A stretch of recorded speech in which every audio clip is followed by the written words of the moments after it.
তো welcome to the channel. WBSSC group D যে পরীক্ষা, সেই দিনের সম্পূর্ণ গাইড এবং ওএমআর মাস্টার ক্লাস। অনেকে ওএমআর শিটে ভুল করে থাকেন, সেগুলো এড়ানোর নিশ্চিত উপায় ও শেষ মুহূর্তের প্রস্তুতি আলোচনা করব।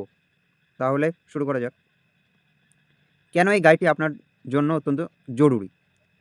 প্রধানত গ্রুপ সি পরীক্ষাতে শুধুমাত্র ওএমআর পূরণের সামান্য ভুলের কারণেই কিন্তু বহু প্রার্থীর খাতা বাতিল হয়েছে। তো এটা মাথায় রাখতে হবে, ঠিক আছে? এর আগে যে আমাদের গ্রুপ সির পরীক্ষা হলো, সেখানে কিন্তু ওএমআর ফর্ম ফিল আপের জন্যই সামান্য ভুলের জন্য কিন্তু খাতা বাতিল হয়ে গেছে। আমাদের লক্ষ্য কি? আপনার ক্ষেত্রে যেন 100% নির্ভুলতা নিশ্চিত হয়। পরীক্ষা দেওয়ার আগে এই নিয়মগুলি জানা বাধ্যতামূলক। অবশ্যই কিন্তু জানতে হবে যে আপনি কীভাবে মানে ওএমআরটা ফিল আপ করবেন, সেটা কিন্তু জানা খুবই জরুরি। নেক্সট দেখুন, যখন ওএমআর আমরা ফিল আপ করবো, তখন এইরকম একটা বৃত্ত থাকবে, ছোট। বৃত্তটি সম্পূর্ণ ও পরিষ্কারভাবে ভরাট করতে হবে, কোনো রকম ফাঁকা রাখা যাবে না। যেমন অনেকে ভুল পদ্ধতিতে করে, ঠিক আছে? এইভাবে করে থাকে, কিন্তু এটা ভুল, ঠিক আছে? বা অর্ধেক করে রাখে কেউ। না, সম্পূর্ণ করতে হবে যেন এরকম হয়। আর বাইরেও যেন না যায়, বৃত্তের বাইরেও যেন না যায়। তো এটা আপনি ভিতর থেকে করতে পারেন, ভিতর থেকে এইভাবে গোল গোল গোল গোল করে বাইরে, বা কেউ বাইরে থেকে ভিতরে করে, ঠিক আছে? এই জন্য ওএমআর শিট বাড়িতে ব্যবহার করা উচিত প্র্যাকটিস সেট হিসেবে বাড়িতে ব্যবহার করলে এটা অনেকটা সহজ হয়ে যায়। টিক চিহ্ন দেওয়া, ক্রস দেওয়া, অর্ধেক ভরাট সম্পূর্ণ বেআইনি। এতে স্ক্যানার আপনার উত্তর ধরতে পারবে না। যে স্ক্যানার থাকবে, সে কিন্তু আপনার খাতা দেখবে, কোনো মানুষ না। সে যতক্ষণ না দেখবে যে এই ঘরটি ভরা রয়েছে, ততক্ষণ সে মনে করবে যে এটি যদি এরকম করে রাখেন, তাহলে মনে করবে সে উত্তর করেনি, সেই জন্য সে সেটিকে স্ক্যান করবে না। তো এটা মাথায় রাখতে হবে, সম্পূর্ণ ঘর পূরণ করতে হবে। তাহলে এটা আমরা দেখলাম। এবার যেটা থাকে সেটা হচ্ছে রোল নাম্বার এবং ভেন্যু কোড বসানো। এখানে নাকি অ্যাডমিট কার্ড অনুযায়ী প্রতিটি সংখ্যা নির্দিষ্ট বক্সে লিখতে হবে। যেই বক্সে যে সংখ্যাটি লিখেছেন, ঠিক তার নিচের লাইনে সংখ্যার বৃত্তটি গোল করতে হবে। যেমন দেখুন, এখানটা একটা করা রয়েছে, এখানে রয়েছে 9। তো কি এরকম সোজা 9 থাকবে, সেখানে 9 বসাতে হবে। এবার যদি আমি এখানটা বসাই 2, তো এর নিচে কোথায় 2 রয়েছে? এখানে। তো এই ঘরটাকে আমাকে পূরণ করতে হবে, ঠিক আছে?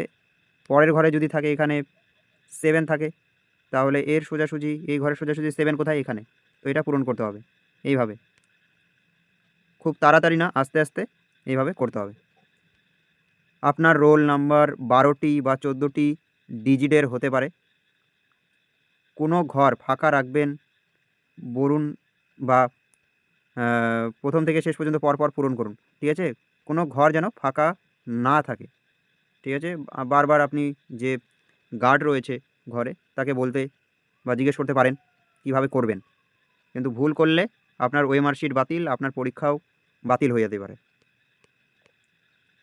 এবার সবচেয়ে বড় ভুল, যেটা অনেকেই করে থাকে, গ্রুপ ডি পরীক্ষা মানে আপনার বুকলেট সিরিজ ডি হবে, এমনটা একেবারেই নয়। কিন্তু এই যে বুকলেট সিরিজ দেওয়া থাকে, সেটা মনে করে অনেকে ডি, সেটা ডি বসায় দেয়, কিন্তু ডি না। সবার বুকলেটের নাম্বার, সবার সিরিজ নাম্বার আলাদা আলাদা হবে।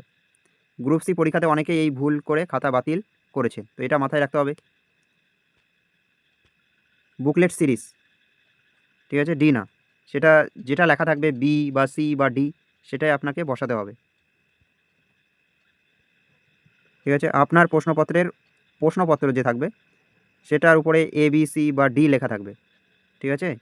সেটি দেখেই ওএমআর এর নির্দিষ্ট সিরিজটি লিখতে হবে এবং গোল করতে হবে, ঠিক আছে? বুকলেট সিরিজ থাকবে, প্রথমে এখানে লিখলেন বি, তারপর এইভাবে বিতে বি এর বৃত্তটি গোল করবে। এবার রয়েছে স্বাক্ষর, তারিখ ও পেনের ব্যবহার। তো এখানে এক্সাম ডেট বসাতে হয়। তারপর সিগনেচার, যেভাবে আপনি যথাযথ বক্সের বাইরে যেন দাগ না যায়। কোনো আন্ডারলাইন দেবেন না, ঠিক আছে? অনেকে আন্ডারলাইন দেয় নিচে, ওটা দেওয়া যাবে না। ফুল সিগনেচার অফ ইনভিজিলেটর, এই ঘরটি, যেটি আপনার সাইনের পরের ঘরটি ফাঁকা রাখতে হবে। এটি যিনি ইনভিজিলেটর, তিনি এখানে পরিদর্শক, যে পরিদর্শক থাকবে তার এখানে সিগনেচার হবে। তো এটাতে আপনি কিছু করতে যাবেন না। এবার আর কি, আর বলেছে পেন শুধুমাত্র কালো ব্ল্যাক পেন বা ব্লু পেন, বল পেন ব্যবহার করতে হবে। কার্বন কপির জন্য কালো পেন বেশি কার্যকর, ঠিক আছে? যে কার্বন কপি দিবে আপনাকে একটা উত্তরপত্রের, সেটা ভালো হয় কালো পেন ইউজ করলে। কালো ব্ল্যাক বল পেন ইউজ করবে। এরপর ভুল হলে বা বুঝতে অসুবিধা হলে কি করবেন? ওভাররাইট সম্পূর্ণ নিষিদ্ধ। আপনার ভুল হয়েছে, এইভাবে আপনি কেটে দিলেন। কেটে দিয়ে কী করছেন? আবার লিখছেন, তাহলে হবে না কিন্তু। আপনার ভুল গেল, কেটে আপনি ঘষাঘষি করছেন, তাহলে কিন্তু আপনার যে বুকলেটটি রয়েছে সেটি বাতিল হয়ে যাবে।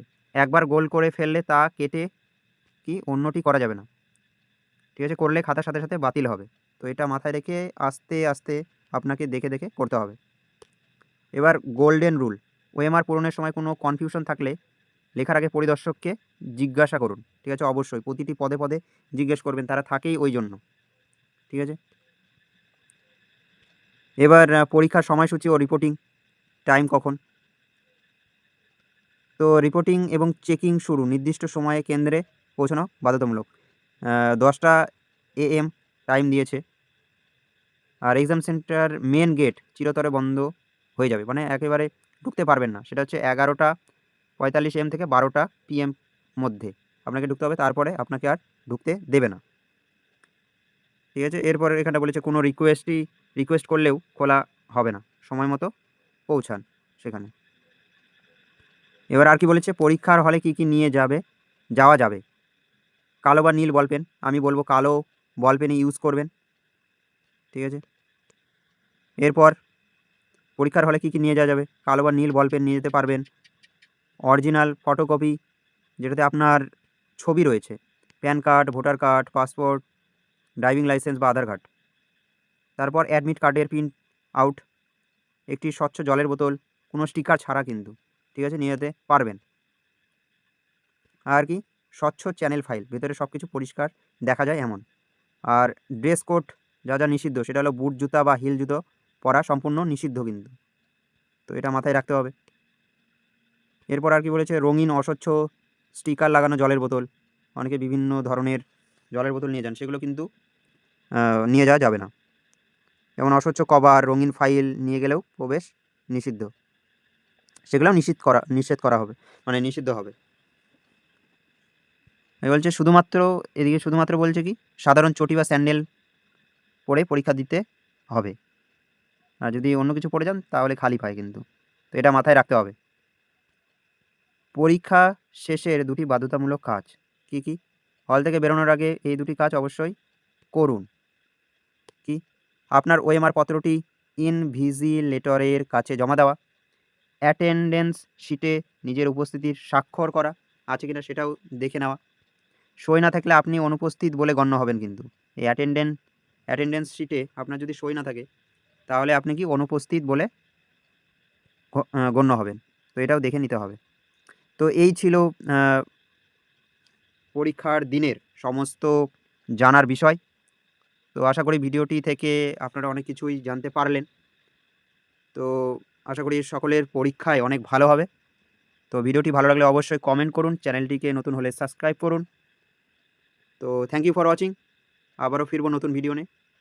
Thank you.